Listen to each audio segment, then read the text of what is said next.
صعب الميراث هنا في استاد المهيري ضد طموحات الفتح. ركنية الثانية على التوالي لفريق الفوس. الديربي الأجوار لقاء الجيران التونسي المغربي في تواصل. هذا النهائي رقم 7 على مستوى مسابقات الكاف.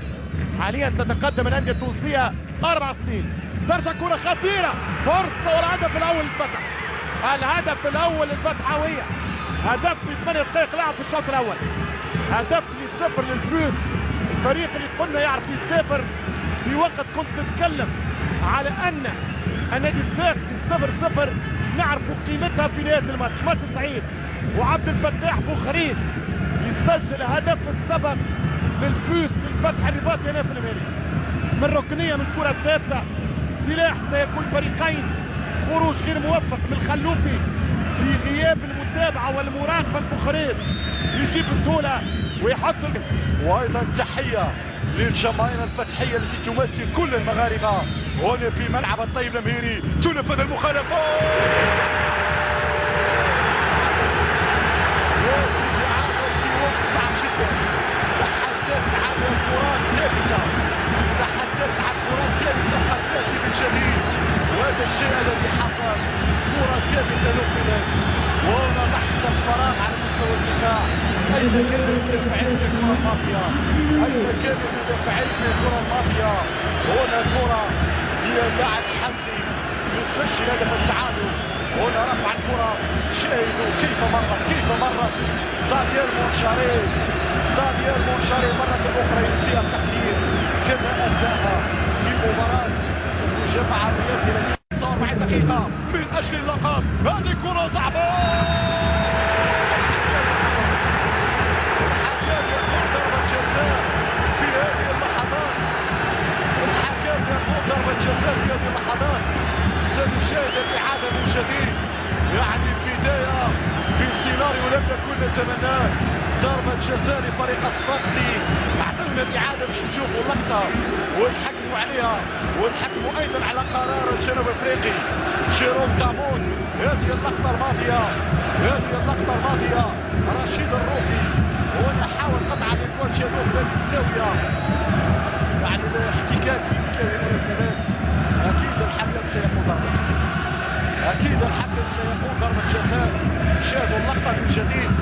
هنا الرشيد الروكي قلنا بأن التونسي منا أن تمر بسلام. نتمنى أن يكون البطل فعلا هو عصام.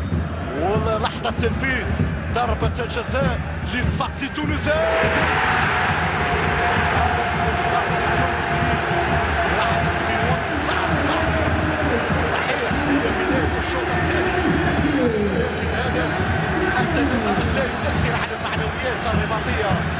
أتمنى أن لا يؤثر على اللاعبين فيما تبقى من دقائق المباراة. كمال السعير هنا نفذ الكرة بشكل ممتاز، وعصام فاتة كانت كرة في المتناول. الكرة كانت في المتناول اللقب، هذه الثقة. وهذا هو بشريفة، هي كرة من يتابع. تسديدة وممكن الثانية.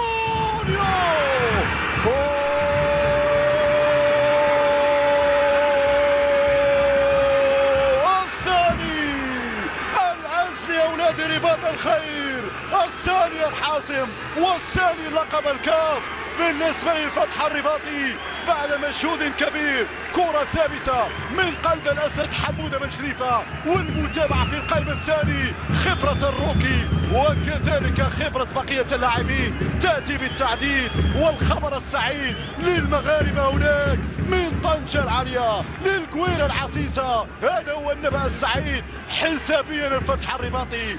يجب الضغط على حامل الكرة أمامية بوخريس في وسط الميدان، وانطلاقة سريعة 2 ضد 2 والثالث